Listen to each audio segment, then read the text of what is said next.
Banjir Jakarta memang bukan cerita yang baru. Dari dulu sudah begitu. Tapi kali ini jauh lebih buruk.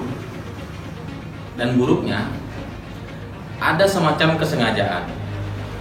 Anggaran penanggulangan banjir dipangkas, pengerukan kali tidak dilakukan, tidak berjalan selama 2 tahun terakhir. Gubernur Anies Baswedan berkali-kali dipanggil oleh Menteri PUPR dan tidak pernah datang. Yang disuruh datang adalah stafnya yang juga gak tahu mau ngomong apa dan tidak paham tentang rencana gubernurnya. Anies tidak menjalankan kewajiban dan tanggung jawabnya sebagai pemimpin Jakarta, dan akibat itu rakyat Jakarta menderita. Saat ini rakyat Jakarta kembali menjadi korban banjir. Apa yang dilakukan Anies? Sibuk menata kata. Sebagai pendukung Ahok, seharusnya saya tidak memaafkan kejahatan Anies dan pendukungnya menggunakan fitnah, kebencian, dan agama untuk bukan saja mengalahkan, tapi juga memenjarakan Ahok. Tapi sekarang kalau dilihat-lihat, Ahok kan sudah kembali kuat dan bahagia. Anggap saja pemenjaraan dia itu adalah cobaan Tuhan untuk menaikkan kelas Ahok. Karena itu Anies mungkin kita maafkan saja atas kejahatan-kejahatannya di tahun 2016-2017 itu. Kita khawatir bahwa kita patut menduga ya, bahwa gubernur dalam hal ini Pemprov DKI Jakarta berusaha merevisi itu sebenarnya untuk menutupi ya kegagalannya dalam mewujudkan janji-janjinya kemarin.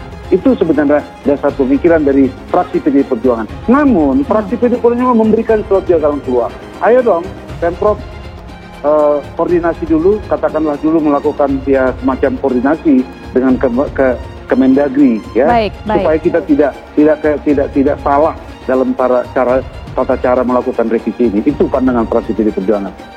Gubernur yang sekarang ini orang bisa menilai apapun, tapi faktanya banjir sudah sedemikian mengkhawatirkan. Masalahnya ini baru. Hujannya ini kan masih periode awal, sementara puncak hujan itu bulan Februari. Kalau sekarang saja sudah sedemikian hebatnya, bagaimana di Februari nanti? Jakarta banjir lagi, anggota DPRD DKI Kenneth sebut program banjir Anies gagal total. Gubernur Jakarta lalai dalam menjalankan kewajiban hukumnya. Ya, kewajiban hukumnya apa? Dia harusnya melindungi warga Jakarta atau orang yang ada di Jakarta ketika itu supaya tidak terdampak buruk sekali dari banjir yang terjadi. Nah, kami menilai ada persoalan penting di sini bahwa Pemprov DKI Jakarta, Gubernur DKI Jakarta tidak menjalankan tugasnya dengan baik. Ya, apa itu? Satu, melakukan sistem peringatan dini. Seperti biasa sebetulnya di Jakarta kalau ada banjir, itu ada informasi yang diberikan kepada masyarakat sehingga masyarakat punya waktu mempersiapkan. Lalu tidak jalannya sistem bantuan darurat atau emergency response. Tapi kalau sekarang setelah Anies memperoleh jabatan yang dia peroleh dengan menghalalkan segala cara itu, dan dia ternyata mengkhianati kepercayaan rakyatnya, dia memang layak diserang. Anies adalah pemimpin yang buruk. Saya tinggal di Bogor, dan setiap pagi ketika saya terbangun dan mendengar hujan deras, saya langsung teringat nasib rakyat Jakarta. Saya berdoa agar rakyat Jakarta selamat. Kalau soal banjir sih sudah tak terhindarkan.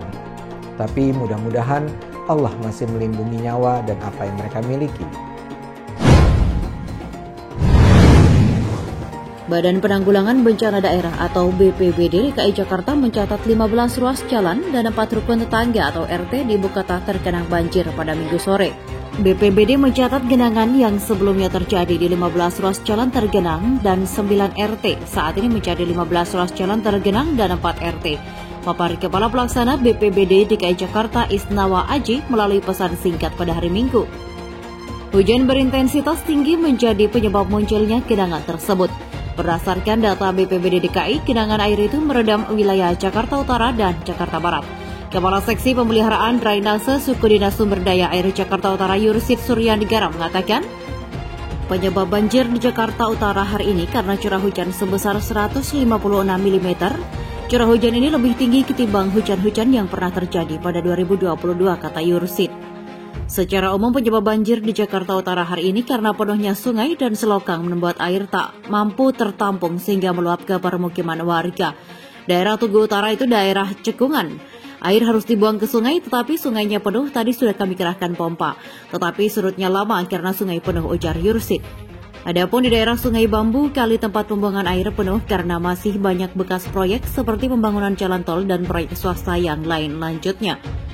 Yursid mengatakan hari ini Sudin STA Jakarta Utara mengerahkan 25 pompa mobile untuk menyedot genangan dan banjir di beberapa titik Jakarta Utara. Pompa yang dikerahkan ini dalam berbagai ukuran dari kecil, sedang hingga besar. Adapun pengerukan kali sudah dilakukan di beberapa sungai seperti Kali Sunter, namun kendalanya tidak semua kali bisa dikeruk karena dibutuhkan jalan yang cukup besar untuk mendatangkan alat pengeruk. Yursid mengatakan pada wilayah yang tidak bisa dijangkau dengan alat pengeruk umumnya Sudin SDA Jakarta Utara akan mengerahkan tenaga manual dari petugas pembersih kali. Hari ini ada beberapa daerah yang pompanya terlambat datang sehingga surutnya cukup lama. Targetnya malam ini semua wilayah sudah surut. Pada pukul 19.00 dipastikan semua wilayah sudah surut, ujarnya. Terendam hingga 20 cm dilansir dari kompas.id, rumah Cuhaimi 55, warga RT 013 RW 009 Tugu Utara Koja, Jakarta Utara terendam air setinggi sekitar 20 cm. Hujan deras yang terjadi sejak pukul 3.30 baru mereda pukul 08.30 sejak pukul 8.30 hingga tengah hari. Hujan terus ada tetapi tidak begitu deras dan sesekali berhenti. Air mulai masuk ke dalam rumah ketika hujan mulai reda pada pukul 08.30. Awalnya semata kaki, sekarang lebih tinggi 10 cm, katanya. Cuhaimi mengakui hujan lebat yang terjadi lebih dari 4 jam akan mengakibatkan banjir di daerah rumahnya. Biasanya ia hanya menunggu 1 hingga 2 jam agar air surut. Namun banjir kali ini meredam rumahnya terlebih lama. Tahun kemarin tidak pernah hujan hingga seperti ini. 2 tahun lalu air masuk rumah dan surutnya cepat. Sekarang pukul 15.30 atau 7 jam sejak air masuk ke rumah. Genangannya belum juga surut, tuturnya. Ketua RT 013 RW 009 Ponco menyebut ini merupakan banjir 5 tahunan. Banjir 5 tahunan yang disebabkan oleh hujan deras yang berlangsung relatif lama, kemudian air menggenangi rumah warga. Dan surutnya juga lama. Di RT 013 RW 009 ada 27 rumah, dan yang terendam 12 rumah karena tingginya sejajar dengan jalan. Sementara ini warga sudah menyelamatkan harta yang berharga dan belum ada korban jiwa, kata Ponco. Menurut dia, banjir kali ini terjadi karena luapan dari got selebar 3 meter di dekat RW 009 yang menjadi tempat pembuangan air seluruh warga. Seingat Ponco, saluran air itu tidak pernah dikeruk sejak 5 tahun. Ponco juga mengakui ia kesulitan untuk memanggil pihak petugas kebersihan masuk ke area ini. Wilayah RT 013 masuk ke dalam gang yang hanya muat dilewati 1 sepeda motor.